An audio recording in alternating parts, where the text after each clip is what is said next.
Hi, it is Sarah with House Copper, and today we are going to do number 3 of the different types of seams in cookware.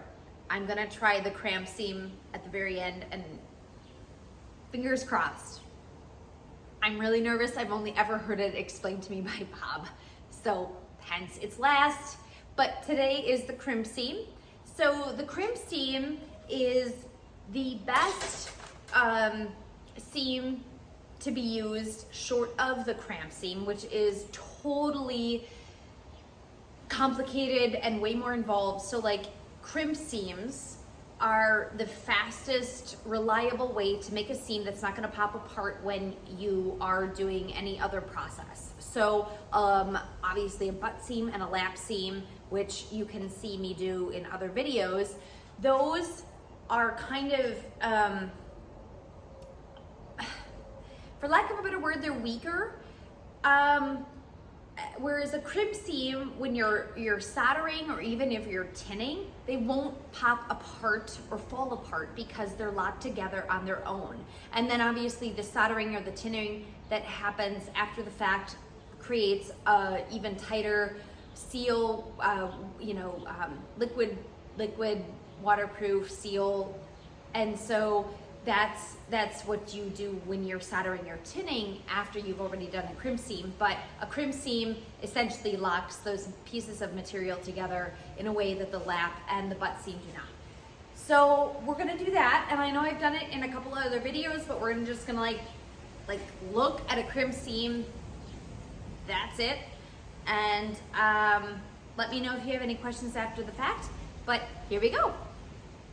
Okay, here is something we've done in the past, which is with a lap seam, which it doesn't matter. Lap seam, crimp seam, the long seam of the body won't matter in terms of crimp or lap for your base. We're just gonna pretend this needs a crimp seam for a base. So what you're gonna do is you're gonna take your body and you're going to burr the edge a 90-degree from the body's long side.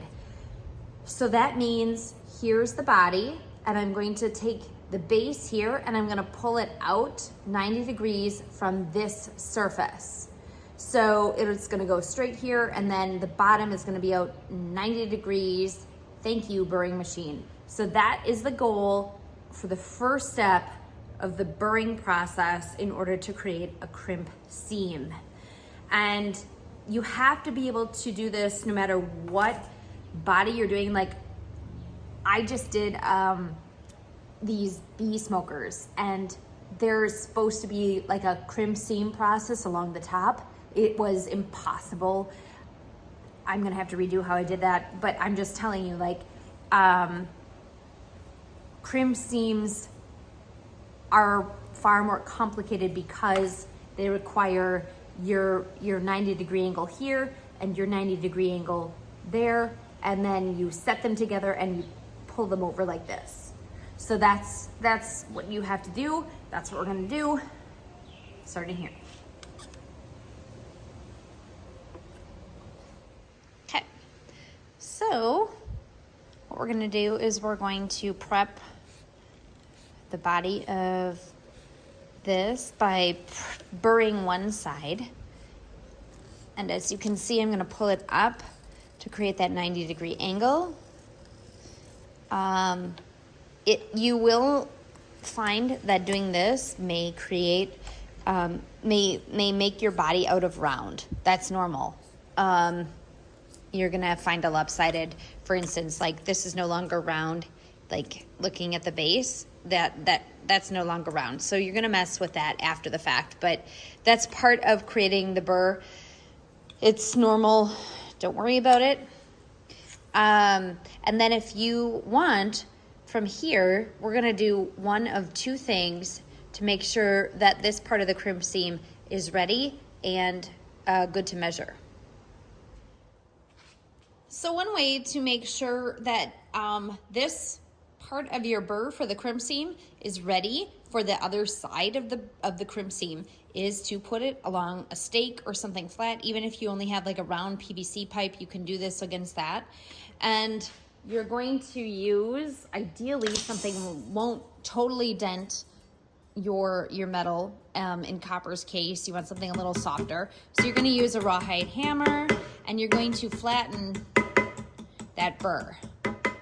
The other way to get this burr flat and ready for the other side of the crimp seam is to run it through a setting down machine. So this interface here will flatten this burr even more 90 degree. Now, to be fair, this will also stretch those crystalline copper, parts of the crystal structure of the copper, and it may actually make this burr longer. Like, it might actually spread it out just a fraction more. So if you've been doing really precise math, when you put your bottom on, it may not match anymore just because you've stretched this part of your burr out just enough so your base for your crimp seam won't work with using this. But I just want to show it as an option, as a way to flatten this surface, with the understanding that you may actually end up changing your maths when using it. And it's fractional, it's small. Wow, I tightened this really tight. It's a very small difference, but in terms of circumference, it makes a big difference.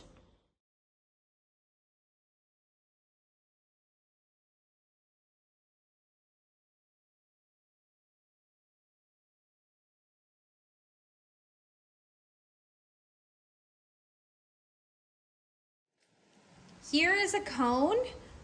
You can get them made out of wood, or this one's made out of rubber. And ooh, hold on, there we go. And they're quite big. This one, in terms of like diameter, is not actually that huge. I've seen much bigger pieces. And we're gonna get this on. Go. And what you're trying to do is you're trying to make this whole circumference really round so that when you do the rest of the crimp seam, it's accurate. This is especially important if you are coming up with a new dimension for a custom design or something you've never built before. You definitely want this part to be done so this dimension is correct, so you can document it for further use.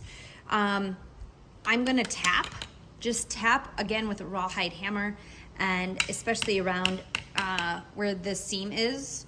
But I'm never gonna tap around where I've already done a burr, and I'm never gonna tap up here because that's a different whole part of your body. You're gonna wanna tap all along this base area here.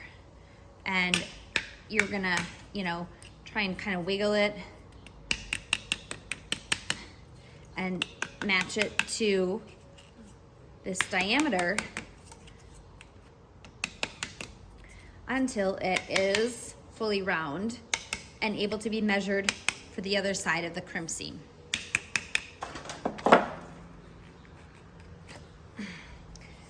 And now I have much better roundness.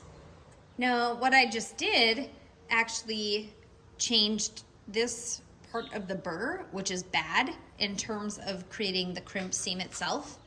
So I'm gonna go back to a flat surface, whether it's PVC pipe or any type of anvil you have, and I'm going to flatten the lip here, just so, again, I can take an accurate measurement for my final crimp seam. Okay, so now I have the base of my body ready for crimp seam. The next thing to do is to measure the expected diameter of this, which looks like 3 1/8. And I might like mess around with it just a little bit, and make sure from a couple different instances we're close enough to 3 1/8. Yes. So 3 1/8, which means I am going to now cut a circle. I'm going to assume 1/8 burr. So I'm going to cut a circle that is 3 3/8 in diameter. Okay, so like I said, I'm gonna cut a piece that is quite big in order to accommodate the measurements for my particular design. And unfortunately, I mean, that's the hardest part of doing these YouTube videos, is that I cannot help you with a specific design or measurement because they are so specific to whatever you're building, and they're so mathematically precise before you're able to build what you want, and it's almost trial and error.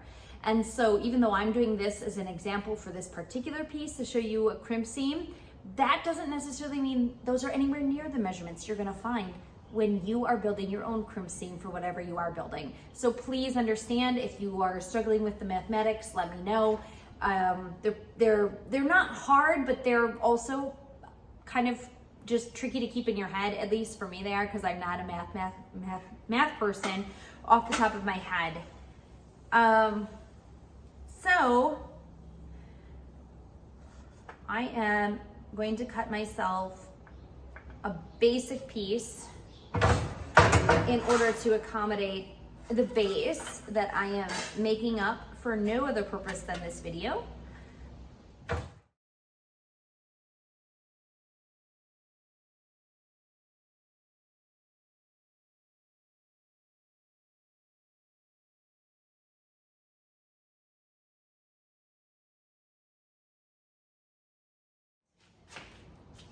Okay, back to the burring machine. I'm going to make sure that my backstop with my interface here is 1/8 of an inch, because that's what I have accounted for in terms of my measurement for my bottom, for my piece, for my crimp seam. And you're way not close to 1/8.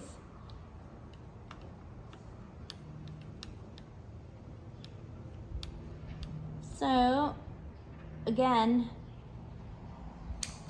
so much math is involved with your machine as well as your piece, and it is all individual to your piece. Now, for a crimp seam, I like to, and this is something Bob taught me, so when you've cut a piece, whether it's with a scissors or your circle cutter, you're automatically going to have a side that is raised just a little bit from just like natural burring. So if you see this, again, you can see there's a natural burr. That's where you're gonna use that to your advantage when you put it through a burring machine. All right, now I'm gonna go slow and not use my glove. Don't rip up your hand if you can help it. This is very sharp, so go slow.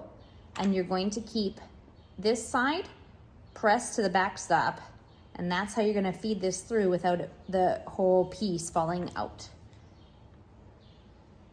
Without pushing it in, just let it be guided.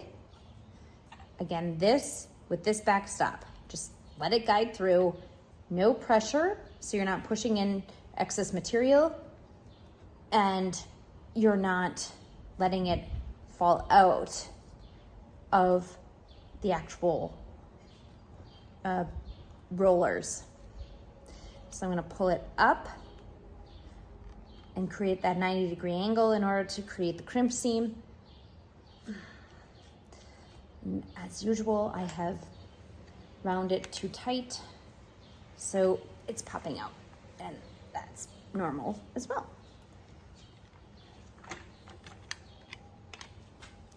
All right. So here is it's so hard, the crimped part. Now, as you can see, it's very uneven. I'm going to mess around with this to make sure it's flat so that the body sits flat, but that's also going to end up warping the actual burr I created. So you can do one of two things. The first is to put it against one of the tinner stakes. So the best one for this, under most circumstances, depending on your diameter, is a double bottoming stake. So I'm gonna use that in order to fix any of the inconsistencies here on the burr of the base once I have the actual base flattened and nice and, you know, flat on this interface. And then you're gonna fix the burr itself so that it can fit onto the burred edge of your body. Okay, here is the double bottoming stake. You can use PVC pipe if you don't have this stake, or something at least close to the diameter of your body or piece that you're trying to work with. So I'm going to put this up against this edge here, against the interior of the burr here, and I'm going to kind of accommodate it, especially where it's been overextended by the burring machine.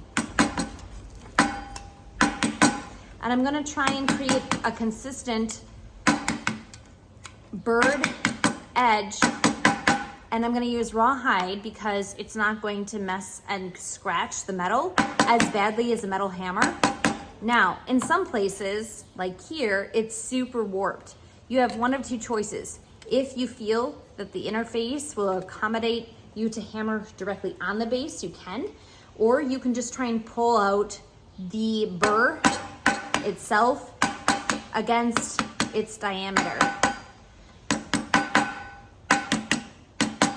Now, this part, especially in a new build, is the trickiest because you don't know your final measurements.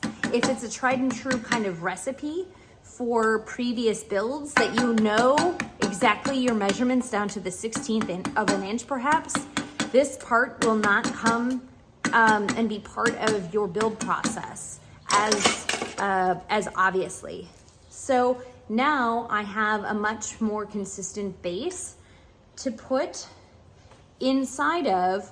So I have my 90-degree angle here, and I have my 90-degree angle here, and I'm gonna try and fit these two together. I will start where the seam is, base and body.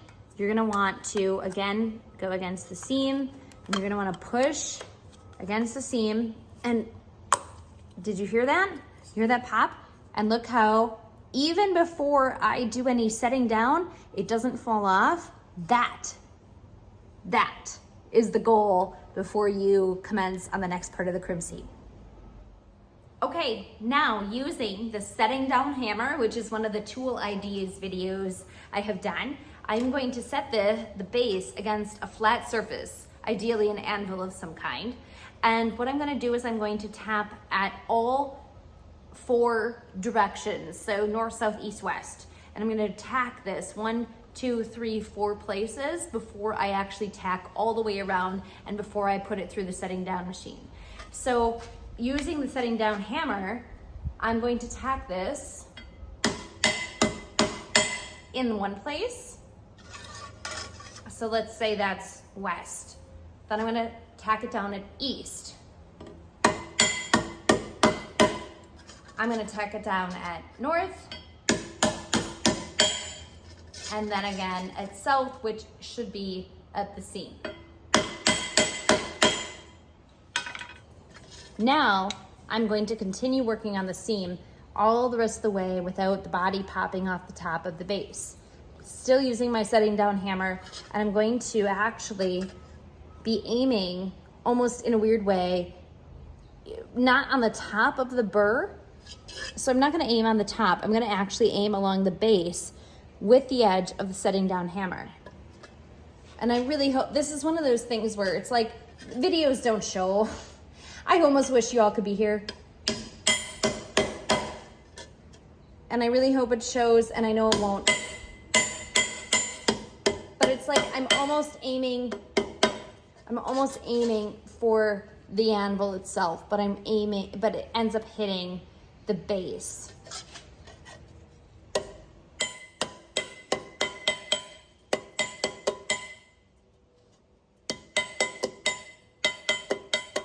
Okay, here is the setting down machine, and really all it's doing is like reiterating what you've already done with your setting down hammer, which is to compress the crimp seam you have created already. You're going through 3 layers of metal, and this is why like you can't do certain thicknesses beyond even this, because you will actually break the gears. So you are limited in terms of building to a specific gauge and thickness of copper sheet before you break your 1800s machine. Okay, and that's it. It's very simple. I'm just kind of condensing the crimp seam there before I solder it. Okay, here is my prepped crimp seamed base. Again, it is been burred from the body and then burred from the base and then put over and then used with the setting down machine to be even tighter, but it is not officially waterproof, and that is what the next step is.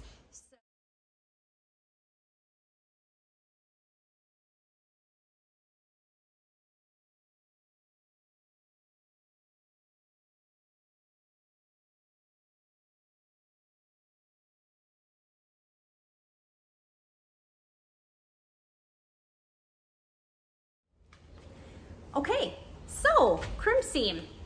There it is, totally sealed on the inside. It will not leak water, the goal of any seam. And it is secure even if you put it over a tinning fire. That way of combining the metal together will not release, and you will not have pieces of copper bodies falling apart like you would with a butt seam or a lap seam. So it is a secure seam for multiple purposes in coppersmithing or sheet metal work, whatever. Even if you're using steel plated tin, like tin plate, it works the same. The crimp seam is kind of like as close as you can get without doing the work of a cramp seam, which Save Me is next. Anyway, so thank you so much for watching. I really appreciate it. Find me on Instagram and Facebook under House Copper. Please go buy my book, Copper, Iron, and Clay, anywhere books are sold, and let me know any thoughts, comments, ideas, ways you've done different seams, any requests for different videos. I love to hear it. This is a place of sharing and caring, so it's unique that way because of the subject matter, but let's keep it going. So thank you so much again for being here, and I will see you next time.